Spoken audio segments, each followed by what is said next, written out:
Bom dia, boa tarde, boa noite, or whatever the case may be. My name is Marcus, and I am the host of the Black Brazil Today YouTube channel, as well as the blackbraziltoday.com blog, where I analyze Brazil from the perspective of race. So, as I often do with videos on my channel, I just want to go over some of the factors that led to me having this discussion about this particular topic today. And I can just remember maybe about, this is 2023, it had to have been about, I don't know, 4, almost 5 years ago.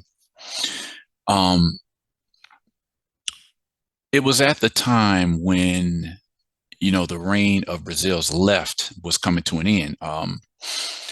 Lula da Silva, who had been the president from like 2003 to 2010, and then his successor, Dilma Rousseff, she served for about maybe, I think, about 6 years before she was actually impeached and removed from office.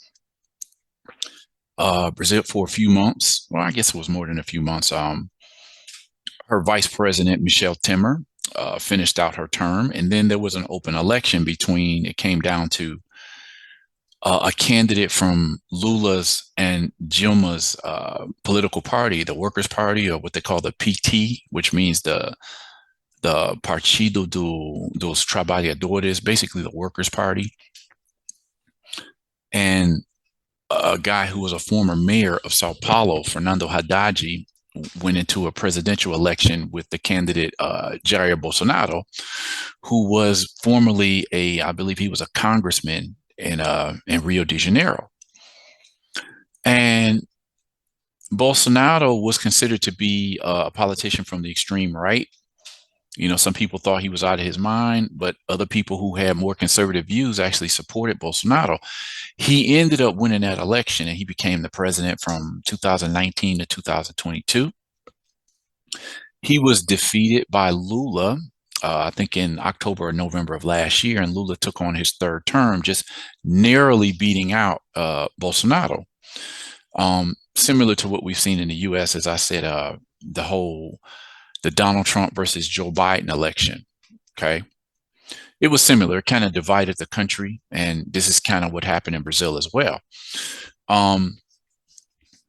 So, years ago, I would have looked at Lula coming to power again in Brazil as, okay, that's kind of cool. That's good, but, my own political development has made me analyze, some of the, how can we say, the policies coming out of the political left. And, this was heavily on my mind all while I lived in Sao Paulo, particularly in the last few years.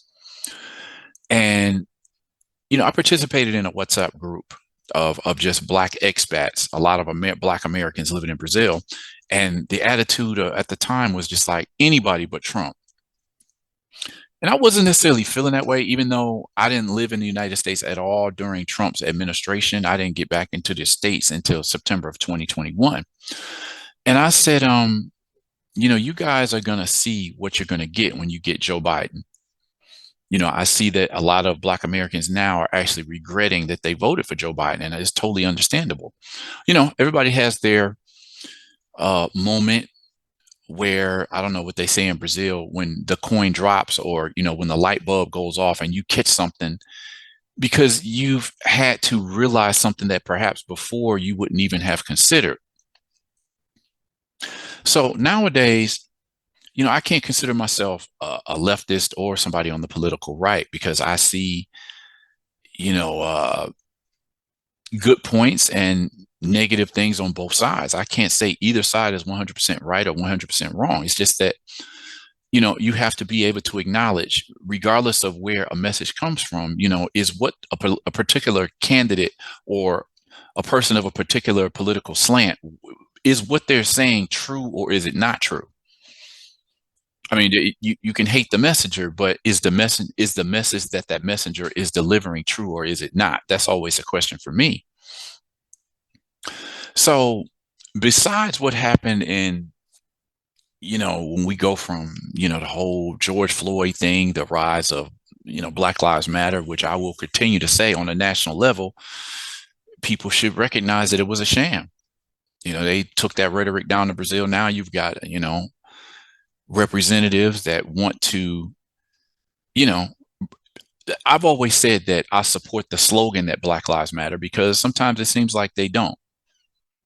But the movement, I said from the beginning, after I found out how the organization got started and how it was basically taken over, I said, I support the slogan, but I don't subscribe to the movement at all.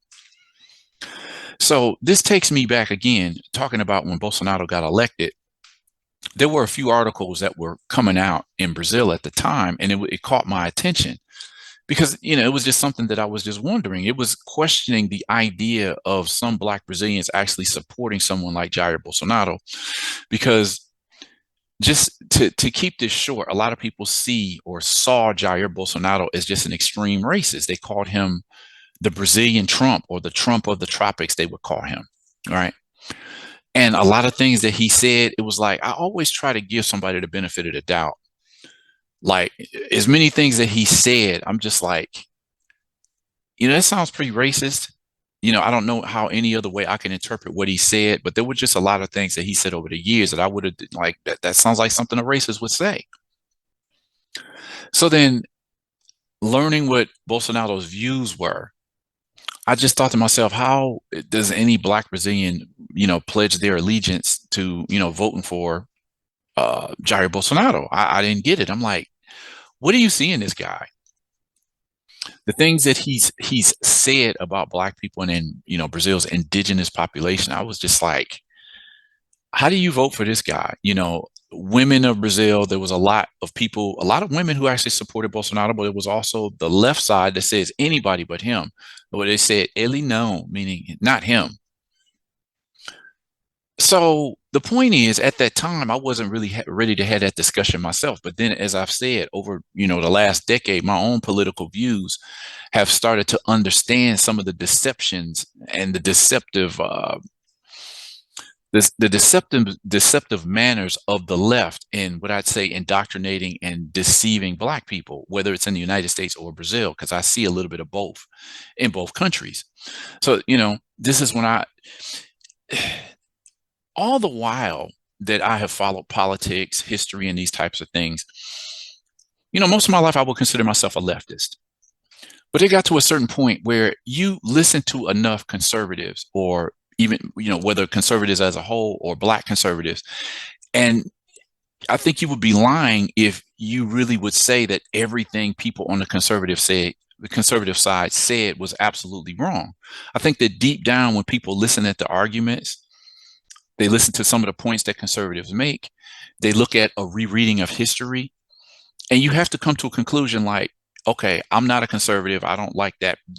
In the United States, you don't like the Republican Party, but can you at least admit that some of the things that they say are absolutely true?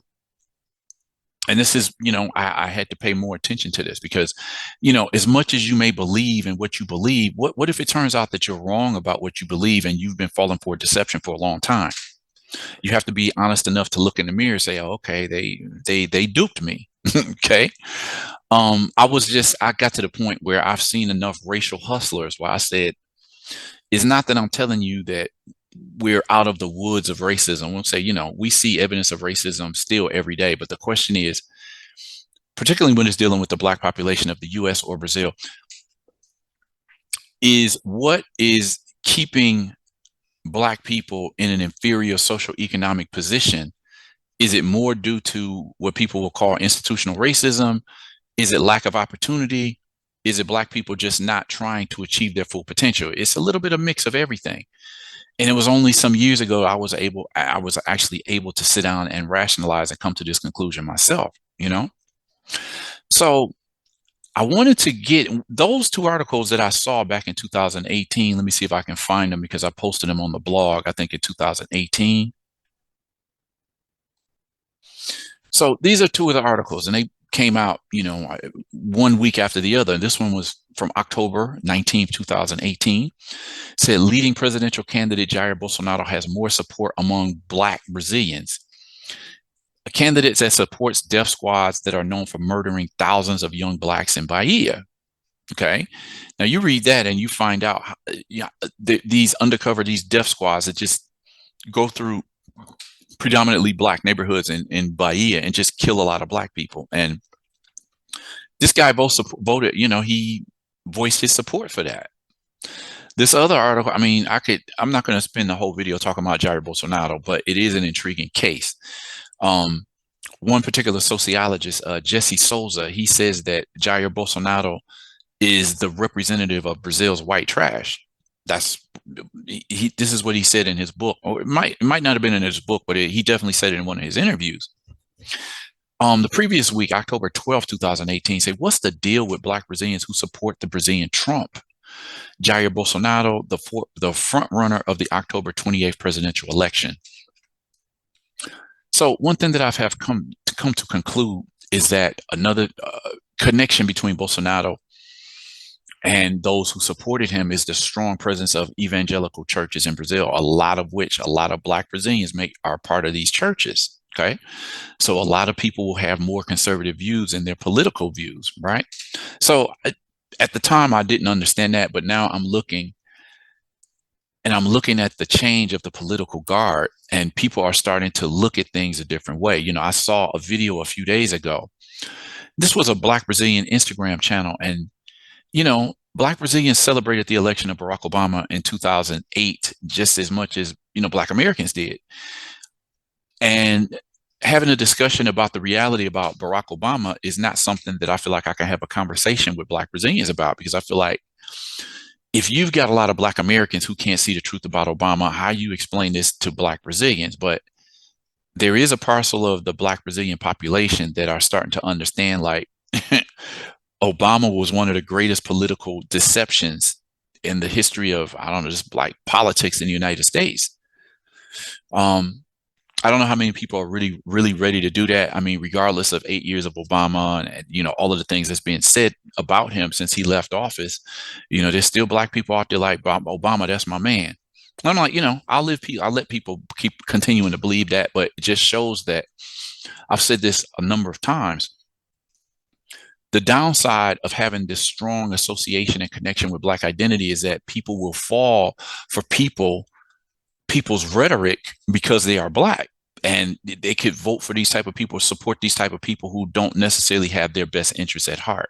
Okay. So I've had to look at my own views about Barack Obama.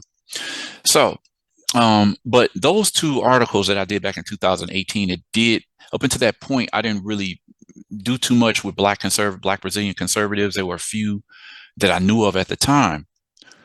And as I was studying and reading mostly leftist journalism, I didn't really look into who these people were and why they believed what they believed. So that's something that I wanted to cover tonight, because one of my favorite historians, Afro-Brazilian historian, he's talking about this. He's talking about, like, look, Black Brazilians want to pretend that conservative Blacks don't exist, but they're there. You can't just ignore their presence, even though you might disagree with their political, where they're coming from politically. And this is like right on time for me to read about this, because I was actually editing another video where it was a Black Brazilian woman who considers herself more of the conservative side. It's a duo of Black women who have been talking more about, some of the deceptive ways that the political left is leading the Black population. Now, they're specifically speaking on Black Brazil, but to me, it applies to both, Black Brazil, Black America. I see similarities everywhere. So then today, I'm more willing to listen to some of these same Black conservatives who years ago I wouldn't want to touch with a 10-foot pole. So let me just talk a little bit about this before I keep rambling. Today's story is called historian Petrônio Domingues says there is a taboo to debate about Black Brazilians who are part of Brazil's political right wing. Okay.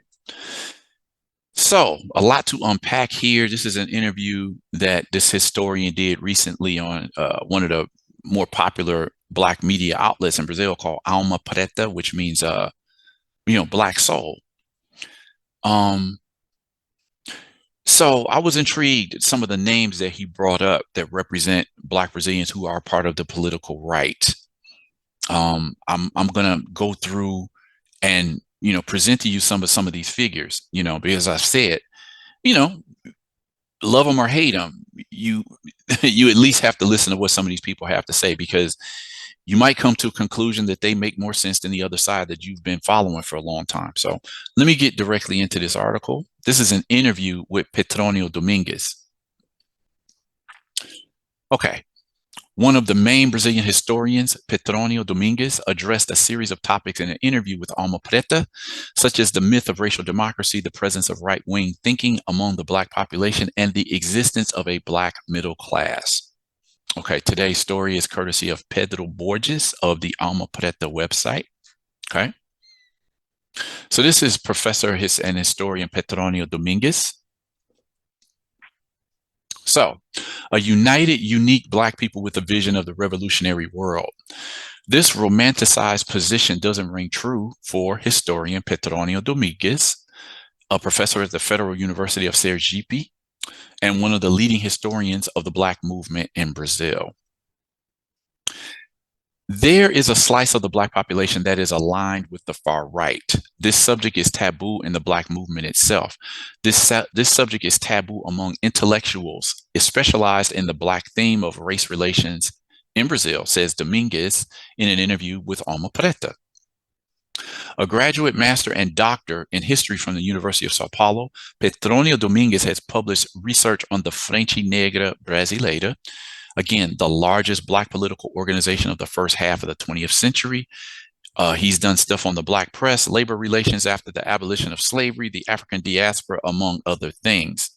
Another thing that the material that I mean, a number of books that he's put out that have caught my eye over the years, but another topic that he's touched on that I want to get to one of these days is his discussion about, it was sometime in the 1930s when a group of prominent African Americans wanted to migrate and, take up residence in Brazil. The leader of this idea of prominent Blacks moving to Brazil, because Brazil was opening its doors to immigrants, and upon arrival, I think he was the editor of the Chicago Defender newspaper. His last name was Abbott. I can't remember. Was it Charles Abbott? I can't remember his first name. His last name was Abbott. He was the director of the Black newspaper, the Chicago Defender. He had spent some time in Brazil. He had come to the conclusion that racism in Brazil didn't exist. And again, people looked at that way, because when you come from a country where you're accustomed to seeing Blacks and whites only signs, and you come to a country that doesn't have that, it would be natural to believe that the country doesn't have any racism, at least in the way that it does in the United States. But he was deceived. Hundreds of books and reports coming out of Brazil have confirmed the fact that Brazil is just as racist as any other country, as much as many Brazilians continue to want to deny that to this day.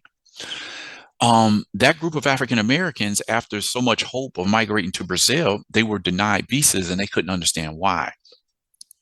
What happened was that the Brazilian government became aware that these immigrants who wanted to come to Brazil were actually Black Americans.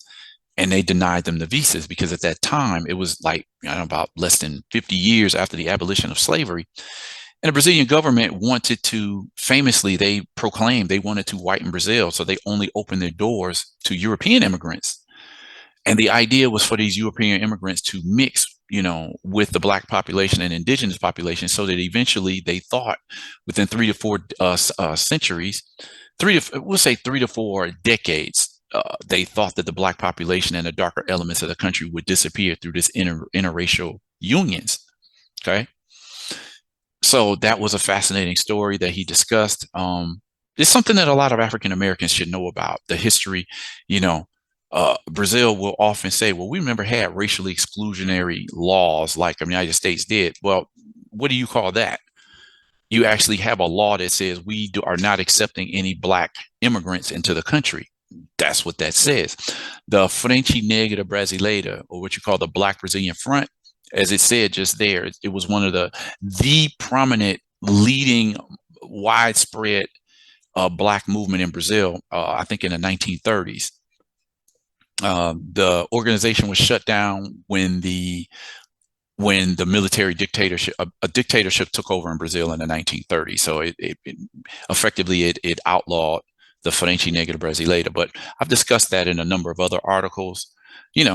very important organization in the organization of the political aspirations, social economic aspirations of the Black population. This is what the Frente Negra Brasileira was all about. And Domingues, Petrônio Domingues has talked, he's written extensively about this organization.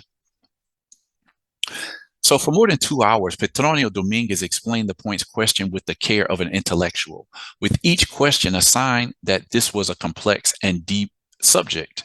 The historian faced all the issues raised with the required complexity. To exemplify the statement about the existence of a conservative portion of the Black population, Domingues recalled the memory of the former president of the Fundação Cultural Palmares, meaning the Palmares Cultural Foundation. It was once led by a journalist named Sergio Camargo. The historian believes that Camargo was analyzed as a caricature, as a grotesque and isolated subject. Now, I haven't talked about this guy, and I'm thinking one day I will have to talk about him, because the Palmares Cultural Foundation is a government connected organization within the Brazil's government. And it's an organization that is supposed to look out for the preservation of Afro-Brazilian history, cultural elements that have contributed highly to Brazil's history and culture, and to push for politics that will benefit the Black population in Brazil. So when Bolsonaro was elected, he put this guy, Sergio Camargo, at the head of the foundation. And needless to say, Black people of the left were just outraged because this guy, some of the things this guy would say about Afro-Brazilian cultural figures, historical figures, it was just, if you hate conservatives, you really would have hated this guy, because at the time I was just like, how people say things that they seem to say sometimes just for shock value. Some of the things that would come out of his mouth, I'm just like, I can understand that he's of the conservative, of the right wing. I can get that. But he said things that would just seem to be so hateful towards the Afro-Brazilian population. I'm just like, is this guy for real, or is he just here to, I don't know, get attention or something? It was just really odd. Let me take a look at now, as you can see, I did several articles about this guy, and as you can see, anybody who sees a picture like this, Samuel Jackson's character in the film Django, he's often considered like the ultimate sellout, the ultimate COON. And this is what people were, obviously a lot of people. I actually saw Django in Brazil. I actually saw it while I was in Sao Paulo, and people saw that film, and they see these type of people. And again, they also use the figure of what was his name in the film? I can't remember Samuel Jackson's character in that film, but you all know who I'm talking about. So they compare Sergio Camargo to this guy. Let me see what else we have here. They protested to get him removed as the president of Palmares Foundation. Sergio Camargo is listed. They labeled him as the mouthpiece of the extreme right. You see this image of him supposed to be, having a conversation with the KKK, right? Members of the Black social movement, they occupy the headquarters of Palmares Foundation because of him being the president and some of the things he was doing. Again, Palmares Foundation president denies racism in Brazil, and he criticizes one of Brazil's most important Afro-Brazilian historical figures, the Zumbi dos Palmares. He was the leader of the largest Maroon society in Brazilian history. So let's just take a look at a couple of these things. Again, they considered him to be the mouthpiece of Brazil's right wing. And some of the things that he would say was just like, where's this guy going with this? Okay, look, for example, here. It says here, this is what they're critiquing. It says Sergio Camargo was only placed at the head of the Fundação Palmares because he is a Black person who talks absurdities about the Black population. It is obvious that he would be the most suitable person for the Bolsonaro government, which places people totally opposed to the bodies they represent. I wanted to see if I could find some of the things that he said while he was at the head of this organization. It said Sergio Camargo wants to remove the people who considers leftist from the organization or the foundation, because for him, everyone is leftist. If you don't agree with the extreme right, then you're on the left. These are people who were talking, who worked for the Palmares Foundation under his leadership, and they were just commenting on like some of the outrageous things this guy was saying behind the scenes. I really want to find. Let me see if I can find a couple of his comments that I wanted to highlight.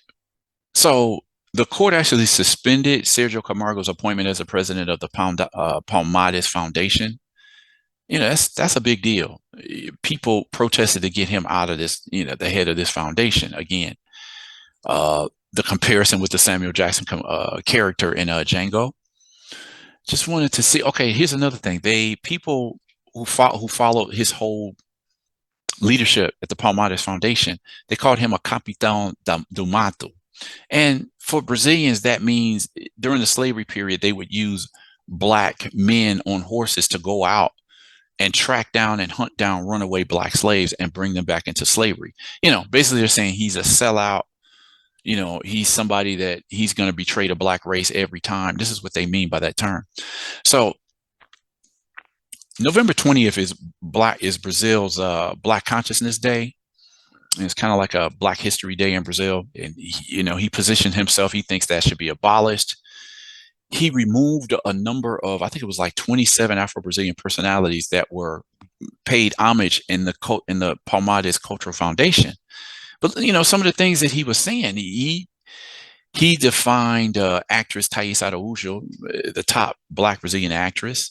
He classified her as the queen of victimhood. He suggested that, you know, with his attitude, she should like go to the Congo as a destination.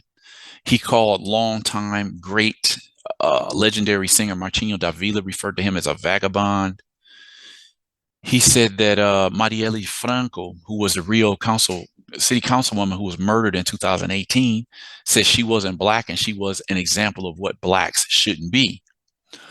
I mean, the list just went on and on. It was just like he would just say one crazy thing after another. And people were just completely outraged. Like, you know, they had a petition going.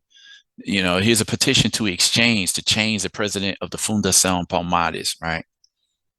You know, like I said, I can respect the views of a lot of political or, you know, people on the conservative side. But the problem is that he would say such vitriol about Black Brazilians that I couldn't even take him serious. The funny thing about it is this is his father, Oswaldo G. Camargo.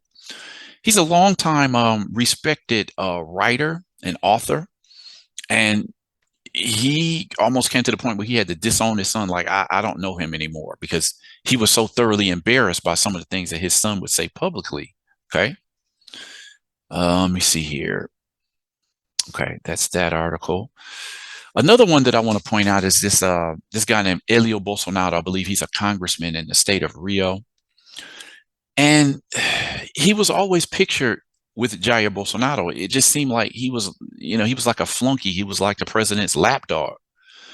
Have you ever seen those Black people who it seems like they're basically there so that the white person that they're close to can use them as a method of saying, see, one of my best friends is Black. How are you going to call me racist? And so, you know, he even temporarily, he didn't change his name officially, but he started defining himself, calling himself Elio Bolsonaro. He would take on Bolsonaro's last name publicly, even though that's not his last name. His last name is actually Lopes. But people were calling him a SAMBO. They called him a house Negro. And it's like, how are you? A lot of people just looked at him and said, why are you letting this man, you know, use you, you know, to give himself, you know, to make himself publicly not to be associated with being a racist, you know? And some of the pictures that I would see of him with the president, and at the time he was still he was still running for office, but he's taking pictures on the plane with Bolsonaro. You see him with this picture, it looked like he got a hot dog on a stick. You know, all of these pictures with Elio Lopes, you know, as if to deflect away from the possibility that Jair Bolsonaro is an extreme racist. You know, I had a problem with that because it just seemed like he didn't have a problem being used by the political right in that manner. So let me keep on going with this article. Let me see. Now, even though somebody like Sergio Camargo just went way too far on the political right, at the same time, I do understand what some of the criticisms that the right might have of the political left. It's just, there's certain ways you can say things that will make people think instead of agitating them to the point that they can't even hear what you're saying because of how you're saying it. So from the point of view of his thinking, again, talking about Sergio Camargo, he expresses a thought that has social support. Those ideas he conveyed, that narrative he put into circulation, have a counterbalance. There is a counterbalance in a sector of the Black population. Indeed, that denialist discourse, that discourse of his against the left, all Marxism, against Marxism people, this has counterbalance within the Black population. He analyzes. So what he's saying is that there are people who absolutely supported somebody like Sergio Camargo, people who were fed up with the political left. Dr. Fordia's survey, published before the second round of the 2022 elections, pointed to a preference of 52% of self-declared pardos, brown or mixed race people, who demonstrated intention to vote for Lula against 42% for Bolsonaro, an expanded advantage among pretos, or just clearly Black people, with 59% of intentions to vote for Lula of the PT and 34% for the then president, Bolsonaro at the time. The game was reversed amongst whites, with Bolsonaro having 51% support against 42% for Lula. Despite the preference of Blacks and Browns, categories of the color category that make up the Black racial group, according to the Superior Electoral Court, there was a significant vote of this racial segment in the right wing or far right candidate. So basically saying, true, Blacks and Browns did support. They were majority support for people who supported Lula, but you can't ignore those people who voted for Bolsonaro on the other side. It's a significant proportion. I said during the last election here in the States that don't be surprised if 15 to 20% of African American men vote for Trump, and something like that came pretty close. It's going to be intriguing to see what happens in the next presidential election in the United States with everything going on right now. This is Fernando Holliday. He's another voice of the conservative right. He's an elected congressman in the city of Sao Paulo. So despite Sergio Camargo's popularity with conservative Blacks, or just conservatives in general, I'll say, because I don't think a lot of Black people really connected to this guy, but just because of the stuff that came out of his mouth. He was unable to get elected when he ran for political office, a couple of years ago. Even with all the spotlight he had, he only got 13,000 votes, and now he lives in obscurity. Now, I didn't know about this story, so I'm not going to say a couple of years ago. I'm going to just say he recently ran for a political position, and he got very few votes. So today he's in obscurity. Fernando Holliday, again, this guy right here, another symbol of the political right, also stood outside the federal parliament with 38,000 votes. The two, however, do not represent the entire share of right-wing Black candidacies. Guto Zacarias, representative of the Movimento Brasil Livre, or the Free Brazil movement, was elected in Sao Paulo as a state deputy with 152,000 votes, and Sonaida Fernandes, also with 17,000 votes, elected councilor of the Republicanos in Sao Paulo, and today occupies a position as a secretary of policies for women in the state government of Tarcísio de Freitas, who is the current governor of the state of Sao Paulo. So let's just take a look at a couple of these people here. This is this guy, what's his name? Guto Zacarias. And I want to search this term because of some of the things he said about being Black. Okay, we know that negro and preto in Brazil and Portuguese means Black. So I just wanted to search some of the things he might have said.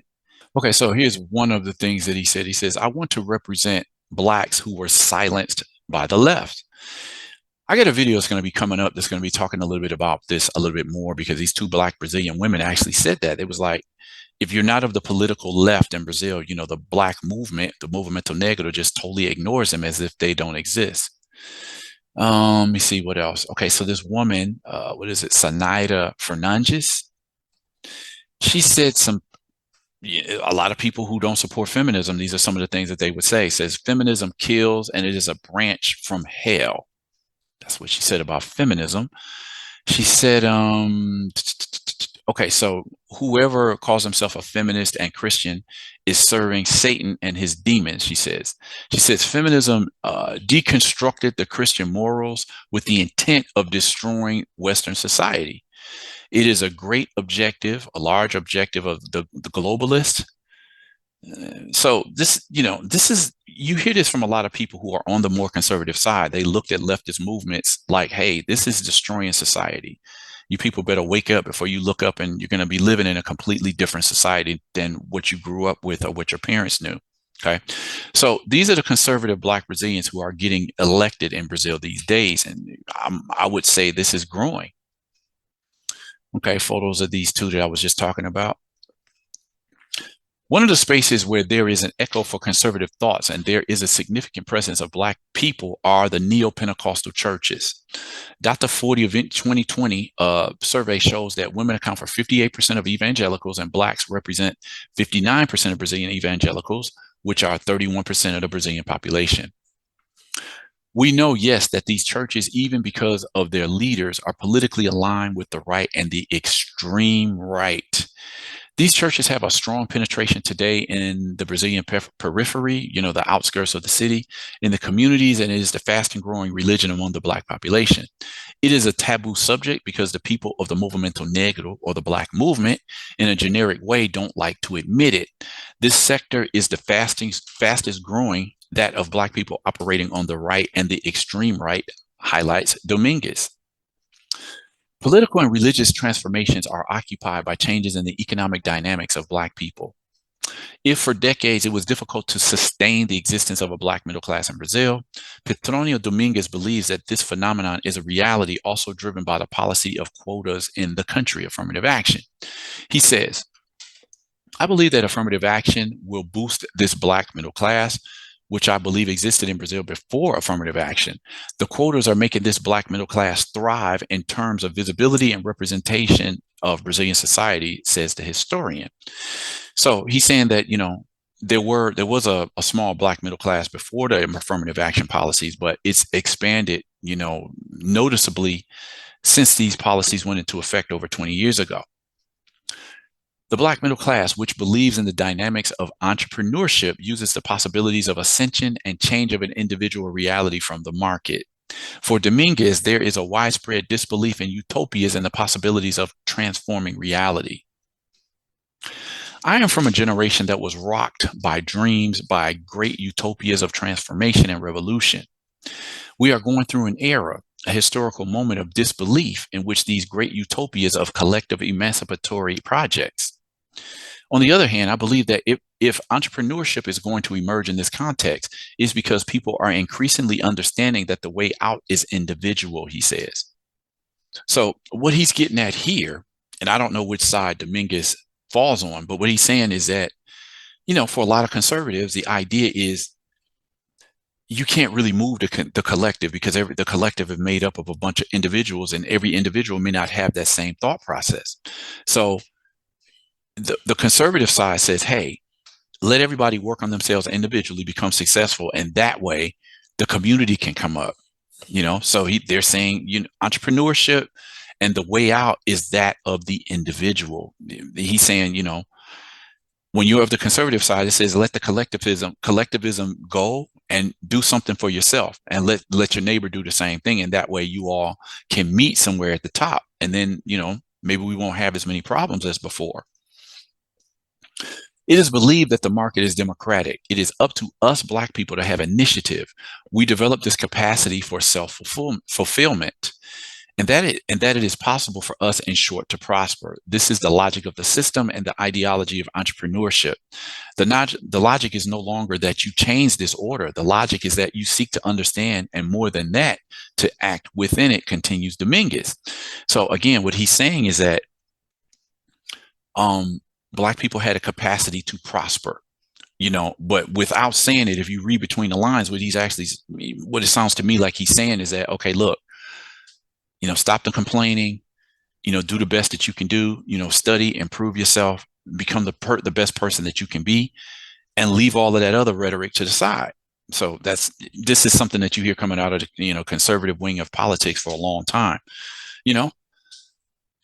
I can actually say, even though I still say that we can't just dismiss racism altogether, but at the same time, as I said in a previous video, until underserved populations or populations who are on the bottom of society are ready to put their best foot forward and give their best effort and take advantage of opportunities and do the best that they can do, it gets us nowhere if we just stay complaining about racism all the time. I mean, yeah, racism is there, but in today's age, there's so many different ways that people can become successful. And are we honestly putting in 100% to make sure that that happens? That's what I get from that paragraph right there. Myth of racial democracy. One of the pillars of the United Black Movement, or the Movimento Negro Unificado, the main Black political organization of the second half of the 20th century, was the fight against the so-called myth of racial democracy, the idea that Brazil lived under the harmony of races and there were no racial tensions between Blacks and whites. As I've documented this for years, the very denial of most Brazilians and Brazil's government that racism even existed. We're in a different place now. Generally, most people will admit that racism is a serious problem in Brazil. So there's been a transition throughout the last several decades, but particularly over the last decade and a half, I would say. Problems such as these only existed in nations such as the US and South Africa, and organizations such as those of the Movimento Negro would like to import this conflict to Brazil.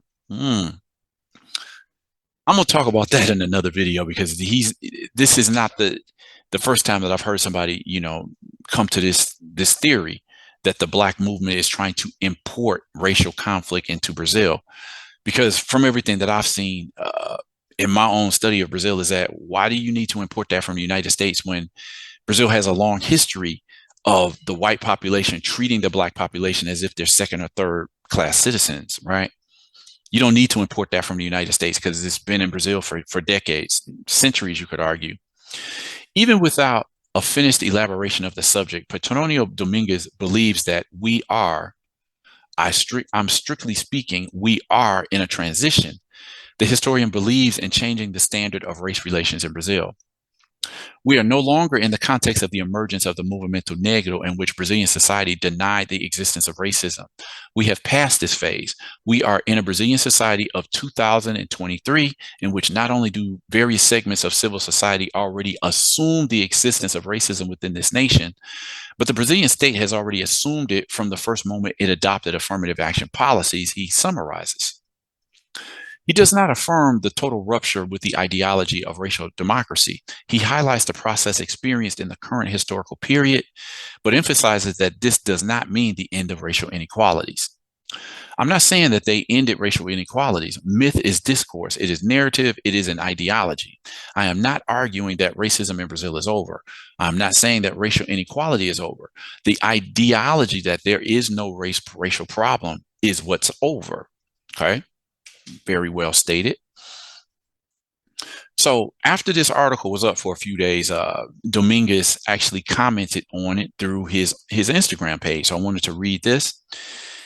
This is Petrônio Domingues, again, speaking to his Instagram profile. He says, the interview that I gave to the journalism agency Alma Preta Jornalismo resonated, less because of what I said about post-racial democracy and the Black middle class, and more because I referred to right-wing Blacks in Brazil. To summarize the various comments I've read, this subject is not taboo, but a paradox. But why paradox? We can't stress the obvious enough. Black people were and are plural.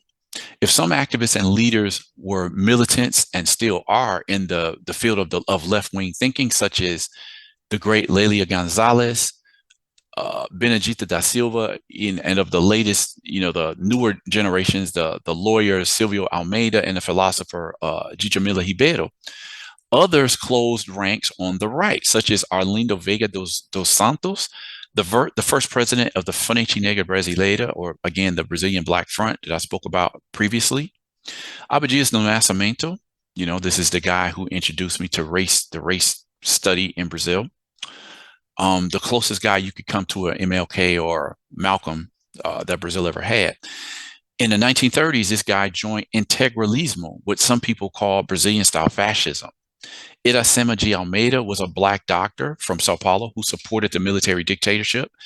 and was an ardent arena affiliate. Not sure what arena is all about. I have to look into that. Not to mention the present time with figures ranging from Fernando Holliday to Black men and women who are Bolsonaro supporters, such as Sergio Camargo, the former president of the Palmares Foundation, Elio Negão.